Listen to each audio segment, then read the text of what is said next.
annagu haddaan wadaad ahayn waxaan garanayaa Boorama iyada oo maartay niman la noo soo diro kililka laga soo diri jiray oo habeen walba maartaana inaan dilaan ragna way laayeen weeraan laba culimaa lagu dilay Boorama anaga lafteeda habeen walba khatar baan na gelinayay wixii oo dhan Ilaahay uu naga furtay alxamdulillaah rabbil caalamiin oo maanta aan ka hadlayaa waxa weeye wuxuu la xiriiraa dowladda Itoobiya hogaaminayo maarta ra'iisul wasaaraha Abiy Ahmed ayaa waxaan u direynaa horta taaneed baan u direynaa iyo taageero Ilaahay aan uga baryayno inay ka guuleysto nimanka la raado Tigreega ee aadka u qaabka daran leenu ka guuleysto ayaan jecelahay oo Ilaahay ka baryaynaa inuu ka guuleysto runtii Abiy Ahmed ninka odagay markuu yimiday maamulka Itoobiya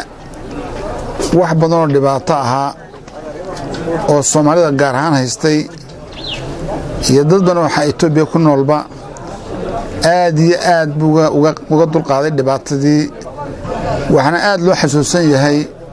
dhibaatooyinkii gaaray Soomaaliya qaas ahaan magaalada Muqdisho iyo koonfurta oo dhan dhibtii loo geystay iyo xasuuqyadii iyo dagaaladii loo geystay ee Tigreey u geystay dibeedna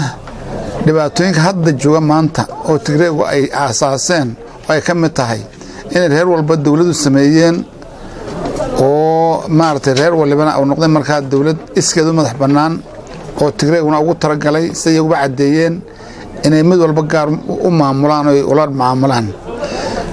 dhibaatada maanta laga xallin kari lahayd Soomaaliya inay maartay dawlad xoog badan oo fiican laga dhisay Farmaajo iyo tiimkiisa ay ku socdaan hadda Allah la qabtay waxa cadawga looga herkeenayaa ee Jubbaland ugu horeemanayso ee Puntland ugu horeemanayso ee mucaaradka nimanka sheegtay ugu horeemanayaan waxa weyn Tigreey lu kuleeyeen marka Abiy Ahmed waxaan ugu mahadnaqnaa horta qabla kulli shay intaan wax kale ka hor inuu Soomaalida dhibaatadii gaadhay ka dulqaaday qodobka labaad oo ahaa Soomaalida maartaan kililka walaalaheena dhibtii lagu hayay oo ah dib aad u darnayd oo sa loo leenayay iyo sa loo dhibaateynayay ahdaaf ahayd ilaa loo bixiyay jeel la yiraahdo jeel ogaadeen oo dadka lagu xasuuqi jiray aw sameeyeen ninkii Cabdiilay iyo Tigreeg ay sameeyeen maantana dawladda Mustafa hogaamiye maartay Mustafa ninka in cagtar la hogaaminayo khayr Allah siiye maanta waa dawlad jirta oo nabad ah oo xuduudii Somaliland iyo Soomaalida kala ba ila lahaayeen si fiican la iska gudbayo waxa jiri jirtay taasoo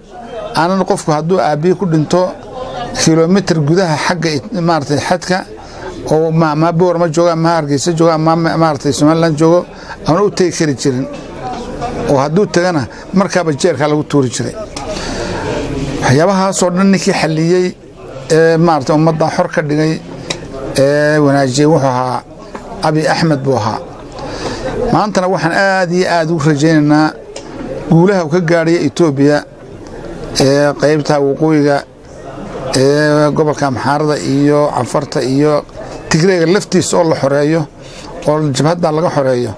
intaaba waan ku taanidinaa oo ku garab taagana waxa kale oo aad iyo aad ugu taanidinaya anigu shakhsi ahaan ninkaasi Abiy Ahmed markuu Turkiga la xidhay Soomaaliduna Turkiga aad ugu xidhan tahay inagina laba jaar aan nahay oo maartaanay isku baahan Turkiga aan wada baahannahay waxa la maanta labadiiba haday maanta Istanbul joogan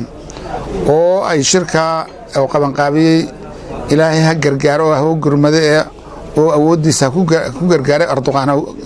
maarta oo qaban qaabiyay halka ay joogan waan ku taanadina waxaan leeyahay haday madaxweynaha Soomaaliya noqoto maartay Farmaajo iyo haday Abiy Ahmed tahay iyagu wada jira oo dhinac kaliya ka soo wada jeeda inay Turkiga la xidhaan oo khaas ahaan xagga amniga iyo ciidamada kala xidhaan oo iska daayaan dawladahan munaafiqiinta ee gumaysiga ah ee doonaya inay maartay inuu gumaystaan wixii ay sameeyaanba inay iska daayaan tan waan ku taaninayaa oo shirka ay tageen ee halka Istanbul maanta ka socdana aad iyo aad baan u taaninayaa waxaan leeyahay waxaan rajaynayaa Abiy Ahmed iyo tiimkiisa iyo sababa waxaan rajaynayaa guul iyo nabadgelyo rajaynayaa ilaahay nabad siiyo kana guuleystaan cadowga Tigreega ahaa ee dhigyaabka ahaa annagu haddaan wadaad ahayn waxaan garanayaa Boorama iyada oo maartay niman la noo soo diro kililka laga soo diri jiray oo habeen walba maartaana inaan dilaan ragna way laayeen weeraan laba culimaa lagu dilay Boorama anaga lafteeda habeen walba khatar baan na gelinayay wixii oo dhan Ilaahay uu naga furtay alxamdulillaah rabbil caalamiin waa intuu Abiy Ahmed wadanka qabsaday ayaan markaa guusha la gaaray maanta waxaan rajaynaynaa geeska Afrika inuu noqdo ummad walaalo ah qoomiyadaha oo dhan in noqdaan walaalo isku jinsi baan nahay isku midab baan nahay isku maartay hadaf baan nahay insha Allah taala saasan rajayna horta halkan waxaan aad iyo aad uga tahniyadeynayaa ra'iisul wasaaraha dawladda Itoobiya guusha uu ka soo hooyay jabhadii dhigacabka ahayd ee Tigreega loo dhan jiray Abiy Ahmed maanta dawlado waaweyn oo ka soo horjeeda jira dawladaasna xaq darraba uga soo horjeedaan maalintuu xukunka qabtay 2000 oo sanadood waa marka xorriyatul qowl laga helay Itoobiya waa marka uu horeysay ee dadka mandiqada ku nool ee Itoobiya ay hadli karaan xitaa Soomaalidu ay ka hadli karto si toosa arrimaha Itoobiya taasina waxa keenay furfurnaanta iyo dimuqraadiyadda la bilaabay dimuqraadiyaddana maalin kaliya laguma helo in badan bay qaadataa marka waxaan aad uga turjumayaa caadifadayda marka qof nagaga dhinto xuduudda dhinaceeda kale 2 kiiloomitir ka yar ma lama tagi jirin hadduu qof Tigreey dilo waxa hoos baa loo oran jiray Tigreey baa dilo codka sare looma qaadi jirin ummadaha ugu badan ee Itoobiya ku noolana waa markii ugu horeysay ee cod helaan ee ay ka mid yihiin Oromada iyo Soomaalidu marka waxaan u rajaynaynaa inuu guul badan uga soo hooyato dagaalka jabhadda Tigreega ee 30 sanadood xadgudubka insaaninimo iyo xadgudubka qarannimo ee wadamada jaarka gaar ahaan dadka Soomaalida ay ku sameeyeen taasi oo aan dawladaha reer galbeedku ka hadli jirin iyadoo imika jabhad yar oo inay kalideed xukunkii ku soo noqotana aad looga hadlo marka waxaan leenahay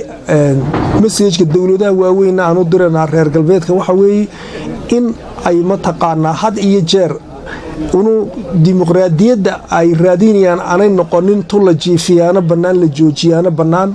inay noqoto tu mataqaanaa dadka furfurnaan iyo dimuqraadiyad iyo xor ah iyo mataqaanaa xukun wanaag iyo dawladana u soo jiiday noqoto waxaan aad ugu taanideenayaa mar labaad guusha uu soo hooyay Abiy Ahmed aad baan ugu taanideynaa waxaan Ilaahay uga rajaynaynaa in inta gardarrada iyo xaq darrada wataba uu ka xoog roonaado